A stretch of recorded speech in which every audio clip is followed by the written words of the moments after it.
Alright, 2024 CRV. Customer's complaint is this.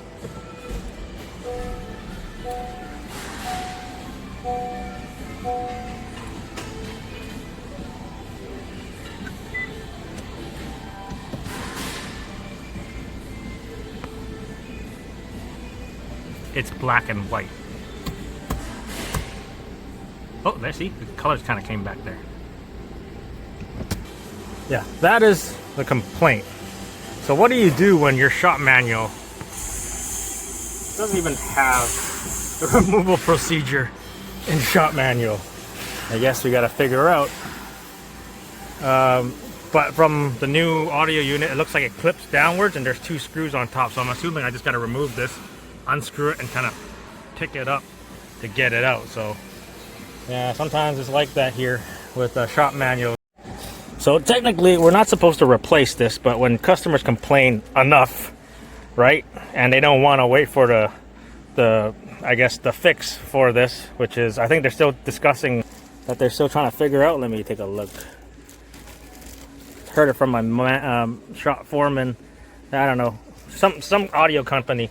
They're trying to figure out a fix, so it might just be a software update. But like, again, when customers complain a lot, and they won't take no for an answer until the software update or the actual fix comes out, then what else can you do? You got to replace the audio unit, but you know, we might be putting the same audio, the same junk into, you know, junk. So what are you going to do, right? So you know what's going to happen? We're going to put this in, it's going to happen the same thing, and then they're going to get even more mad and then complain some more. But this has only been happening on the gasoline model, not the hybrids, just with this audio unit. So yeah, anyways, I'm gonna figure out how to get this thing out. I think I'm gonna take this honeycomb grill out, and then there's 2 bolts, it looks like. So 2 bolts that go on the bottom that probably has to be loosened.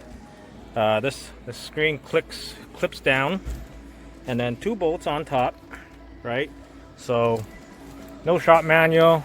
I'm gonna take a guess, and I probably gotta remove this honeycomb grill to get the screws underneath, and then this top part will probably have to clip out. It's probably held in by clips because it has holes for clips. So a lot of times you can figure out how to remove stuff by just looking at the new part and see how it's installed, and you know what's on there. So this is gonna be me guessing. This is me guessing. This is gonna pop out for this grill. Oh yeah, I got these plastic trim tools in my Amazon affiliate store, so if you want to check that out, down below in the description there's a link to my Amazon store. You can get that. So just gotta make sure, careful not to break them. Just gotta pop the clips off. These are pretty, like, I won't say cheap, but it's very like breakable, you know what I mean? So you got to be careful with this. I mean, if I do break it, I just tell my manager I broke it, and they'll just pay for a new one. That's what will happen. But I try not to break anything.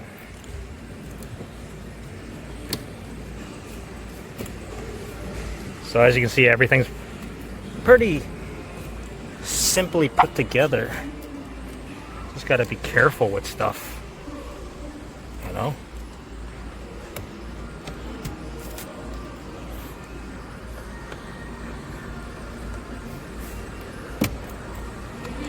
Yo, who called me? You found the removal procedure? I think I'm okay. I can figure it out. Usually, looking by the new part, usually it's you can figure it out with interior trim stuff. Yeah, there we go. The whole grill just came out by popping it out. See? Let me pull this out. You have it. That's the whole thing. This side is like nice and hard and sturdy to yank on, but this side is very like easy to break. Let's just say that. But just to show you what, like, if you watch my previous video on the power window with communication lines, you got all this stuff going on here, like your vents and all that stuff. This is the connector for your climate control unit. So all that for your climate control unit on this one little tiny connector with like maybe 6 wires here. Yeah, so that's how they save money and weight with less wiring to control your whole climate control. And then you have this for your like hazard lights, and then your start stop button, start stop button. So that's it. Now I think I can access the bolts for the audio unit, and then I think I gotta pop this back cover up because it's probably just clipped in. So yeah, when you do this enough, you can kind of just figure out how everything's put back or put together. Especially, you know, when you don't see any screws on the outside, it's most likely just clipped in. Until you get to what's behind, and that's where they hide all the bolts. So now for this part, I'm pretty sure it just clips in. See? Easy. Pops right out. Just make sure you don't scratch anything. That's why you use plastic trim tools. Get that out. Oh, you're not even seeing anything. There. Not gonna go. Everything's all lifted up. I think they're still clipped on the other side. Let me go to the other side. Let's see if I can get it out.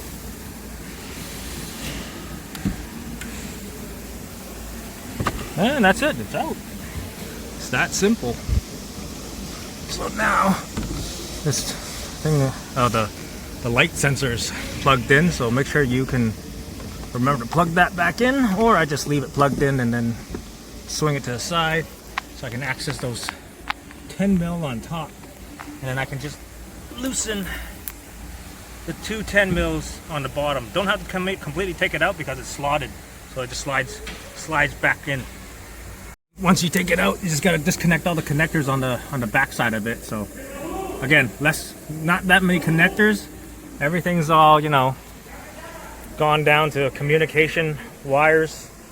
So yeah, let me just pull it out and then change it, put it in.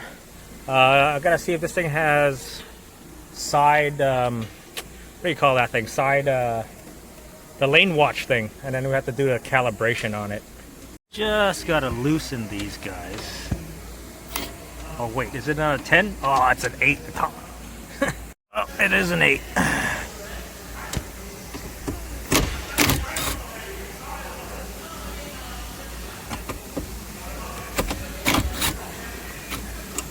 Those are loose. Gotta get these guys. Hopefully it doesn't fall. Actually, I'm just gonna loosen them and now run them out by hand just in case it falls behind the dash. You don't want that.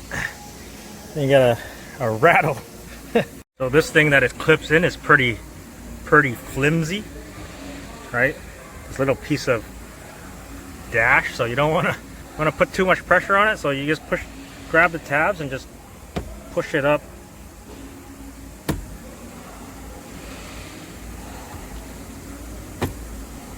Yeah, so that's the audio unit out. That's out. And then yeah, that's the old audio unit. But I guess they're gonna be figuring out how they're gonna fix the black reverse camera screen, because it just goes, you see color and then you'll go black and white. It just, yeah, so that's the issue. But anyways, I'm gonna put the new audio unit in and then put everything back. All right, that is installed. Reclip this thing back in. I usually leave the screen protector on and let the customer take that off. So that's what I do. I don't know. I don't know if you guys like to be the one to peel it off, but I leave it for the customer to do that. Okay, that back piece is on. Then I put the that piece back here so it doesn't get, you know, squished or anything while I'm working. So now that you got it all connected. You just gotta make sure that foam goes into the those plastic vents, and not like, you know, not like I was gonna call it a Chevy, but the Honda Prologue, where they don't even install the center console vent in properly. Because we were like, why is there no air? Like, the customer was like, why is there no air coming out of the back vents? Feels good. I think it slipped right in. Because my buddy, we were like looking at it, and we tore the center console out, and they put the back vents under the front vent, so you can feel the stuff coming out of the side and everything, but nothing coming out of the back vents. And I guess that's how they do it from the factory, I guess. I don't know. But let me put this in first. Sure, I wipe my sweat off. This is a microfiber towel. I might as well do the top here because it looks like I guess the owner used some kind of spray for like make the dash all shiny, but either way, if I gotta wipe it off, or I get blamed for stuff that I didn't do. But super hot, you know. Make sure you wipe off all the fingerprints off the piano black.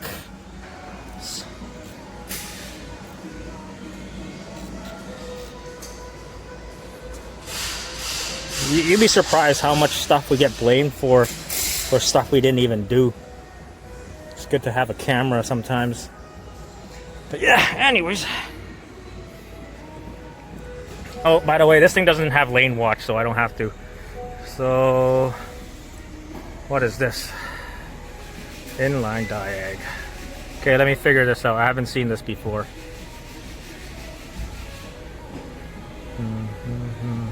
So we gotta figure out which button. So HFT remote. What is that? Well, yeah, you just gotta push. Was the button. Yeah, we gotta push the button for that to make sure it knows it. But I think that's it. I think exit diag. Okay. Yeah. Okay. I think that's it. Yeah, the mic button. So that's it. You just gotta push the buttons to make sure it knows it has it. But oh yeah, just to make sure. There's the reverse. You can see color now. Alright, so before I completely end this video, I just got one more gripe. This has just happened recently. We even have customers that complain when they come in for service, and you know their maintenance light is on, right? You know, when you got your maintenance message saying you're due for whatever service, so we reset it, right? It stays on that screen, and then the customers complain that we don't put it back at the fuel economy screen, and I'm like, really? Like. And then, so now management wants us to put it back at the fuel economy screen every time we reset the maintenance light. And then I'm like, so it comes in with the maintenance light. How do we know that it wasn't on like the FM screen, you know, or their Apple CarPlay screen for their audio unit rather than the fuel economy screen? So what do we do then? Like, I just don't get it sometimes, you know, like this is, oh my God, this is how entitled some of the customers we get here. Anyways, that's about it. Just wanna you know, complain a little bit for myself, because you know you have customers that complain about you all the time. But yeah, that's pretty much it. Not much of a repair video. I just wanted to show you the stuff that we do here. But anyways, I hope you enjoyed this video. I thank you guys for watching, and I will see you next time. You want to see how hot it is in the shop? Because I'm sweating my balls off. It's like 30 degrees Celsius here. I don't know what that is in Fahrenheit, so I'll put it here.